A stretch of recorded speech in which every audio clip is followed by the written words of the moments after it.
परमेश्वराला एकतेने प्रणाम करू आणि बाबाला भगवान बाबा हनुमान जी को प्रणाम महान त्यागी बाबा झुंदेव जी को प्रणाम परमात्मा एक भगवत प्राप्ती करिता निष्काम कर्मयोग परमपूज्य परमात्मा एक सेवक मंडळ नागपूरच्या वतीने आणि आज बाबाच्या आदेशानुसार घोडझरी लुठेजी यांच्या निवासस्थानी मासिक नववे हवन कार्य पार पडले। त्या निमित्तानं एका परमेश्वराची चर्चा बैठक या ठिकाणी आयोजित केलेली आहे आणि या चर्चा बैठकीमध्ये भगवान बाबा हनुमानजी उपस्थित आहेत, त्यांना माझा प्रणाम। आम्हा सर्वांचे सद्गुरू महान त्यागी बाबा झुंदेजी उपस्थित आहेत, त्यांना माझा प्रणाम। आम्हा सर्वांचे वाराणसी ठुबरीकर हे सुद्धा या भगवत कार्यामध्ये उपस्थित आहेत, त्यांना माझा प्रणाम। मंडळाचे कोषाध्यक्ष आणि आजच्या नवव्या हवनाच्या भगवत कार्याच्या बैठकीचे अध्यक्ष दहेकर साहेब यांना माझा नमस्कार। मंडळाचे उपाध्यक्ष देवरावजी तुमसरे साहेब यांना माझा नमस्कार। मंडळाचे मार्गदर्शक राऊत गुरुजी यांना सुद्धा माझा नमस्कार। आणि प्रत्येकाचे नाव घेतला तर वेळ लागतो, म्हणून मंडळाचे सर्व मार्गदर्शक पदाधिकारी आणि मंच उपस्थित सेवक सेविका बालगोपाळ पाहुणे मंडळी या सर्वांना माझा नमस्कार। परमेश्वरी कार्य हे सत्य आहे आणि शब्द हा परमेश्वर आणि शब्द हाच शैतान आणि शब्दावर परमेश्वरी कृपा आहे।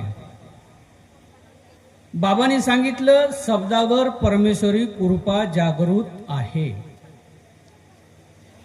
या मार्गात येणारा जो सेवक आहे, जो परिवार आहे, या शब्दाच्या खरोखर त्या बोललेल्या पद्धतीनं वागतो चालतो, तो परिवारातला सेवक असो सेवकी नसो किंवा लहानसा मुलगा असो त्याला समजतो। तो ज्या गोष्टीची त्या सेवकांना गरज असतो आणि ज्याला जे पाहिजे खरोखरच त्या भगवंताला सांगितलं तर परमेश्वर त्याच्या शब्दावर उभा राहून तो परमेश्वरी कृपा काम करतो। याच्यातलाच माझा स्वतःचा अनुभव, मी ज्या वेळेस शब्दाकर लक्ष द्या आणि सत्य अनुभव आहे। आता मी सांगीन तर तुम्ही हसालही, काहून का मी ज्या वेळेस मार्गामध्ये आलो त्यावेळेस मला योग कसा मागावा का मागावा हा मला समजतही नव्हता। 94ला आम्ही मार्गामध्ये आलो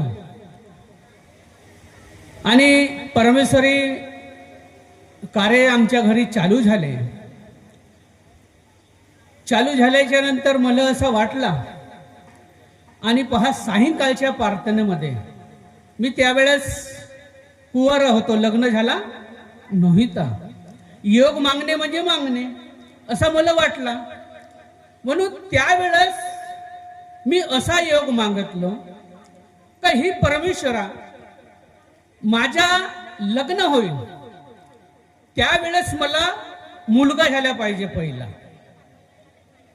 पहा तर हा योग मागताना असे दुःख माझ्यावर आले का भयानक, म्हणजे असं वाटलं का आपण पागल पिसा झालो, म्हणजे बुद्धी दिमाग काम करत नव्हता। आणि त्याच योग मागतानीच परमेश्वराला असं वाटला आणि परमेश्वराला मला असं वाटलं का परमेश्वरा हे आपली चूक झालेली आहे, आपण चुकीचा योग मागत आहोत। आणि परमेश्वराला त्याच ठिकाणी माफी मागितलो। ज्या पद्धतीनं मी होतो त्या पद्धतीनं म्हणजे शरीर माझ्या झाला, माझी चूक मला लक्षात आली का जे वस्तू आपल्या पाशी नाही आहे आणि आपण त्या गोष्टीचा योग मागत आहो हे चूक आहे। आणि माझ्या काही दिवसानंतर लग्न झाला. लग्न झाल्याच्या नंतर पत्नीला मी विचारलो, म्हणलं तुला मुलगा आवडते का मुलगी? ते म्हणे मला मुलगी. त्याच्यानंतर मी काही बोललो नाही आणि तिला काही मी सांगितलं नाही. मला पाहिजे होता मुलगा.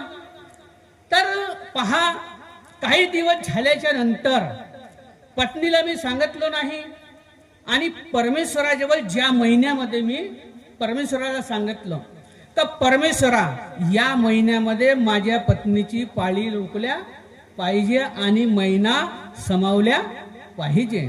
खरोखरच परमेश्वराने योग दिला आणि ज्या महिन्यामध्ये सांगितलं तोच महिना माझ्या पत्नीचा महिना रुकला आणि दिवस समावले.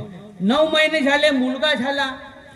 4-5 वर्ष पत्नीला मी सांगत नव्हतो का जे म्हणजे औषध वगैरे देणार नाही का, महिना चुकल्या पाहिजे की किंवा नाही का, ते खातात ना औषध, तेही सुद्धा दिलो नाही. पत्नीलाही मी सांगितलं नाही का तू अशी औषध खा किंवा परमेश्वराला एक योग माग का पाळी आल्या पाहिजे.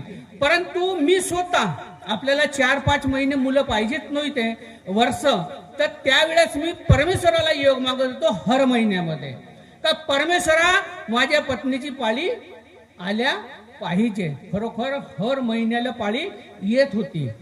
आणि 4-5 वर्ष झाल्याच्या नंतर आपल्याला ज्या वेळेस गरज होती त्यावेळेस मी ज्या महिन्यात योग मागितलो का परमेश्वरा माझ्या पत्नीचा महिना हा चुकला पाहिजे, तोच महिना चुकला आणि दिवस राहिले आणि दुसराही मुलगा म्हणजे परमेश्वराला सांगत होतो का मला मुलगा झाल्या पाहिजे आणि दुसराही मुलगा झाला.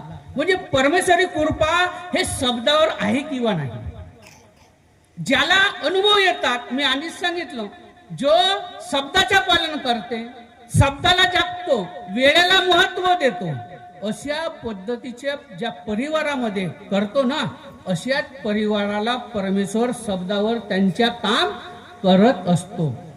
आणि या ठिकाणी प्रत्येकाचे उदाहरण प्रत्येकाला आलेले आहेत. चुकीचा सांगल किंवा खोटा सांगल अशातला काही आहे का? नाही आहे. म्हणून बाबाची कृपा एवढी आहे का आपण घेऊ शकत नाही. घेणारा पाहिजे, देणारा कमी पडू शकत नाही, घेणारा कमी पडू शकते. अशी बाबाची पुण्याही आपण विसरू शकत नाही. परंतु मार्गात आपण येतो, ज्या गोष्टीसाठी आपण मार्गामध्ये आलो तो त्रास आपला दूर झाला का आपण परमेश्वराला विसरतो. म्हणून आपल्याला पुढचे काळे पुढचा योग आपल्याला परमेश्वर देत नाही. त्याच्यासाठी परमेश्वराजवळून आपले लक्ष दूर गेले नाही पाहिजे. याच्यासाठी आपल्याला चर्चा बैठकीमध्ये जावं लागेल, बैठकीमध्ये भगवत कार्यामध्ये जावं लागेल, सेवक संमेलनामध्ये जावं लागेल. आधी या मार्गात आपण आलो तर आपल्याला मार्ग समजेल लगेच असाही काही नाही.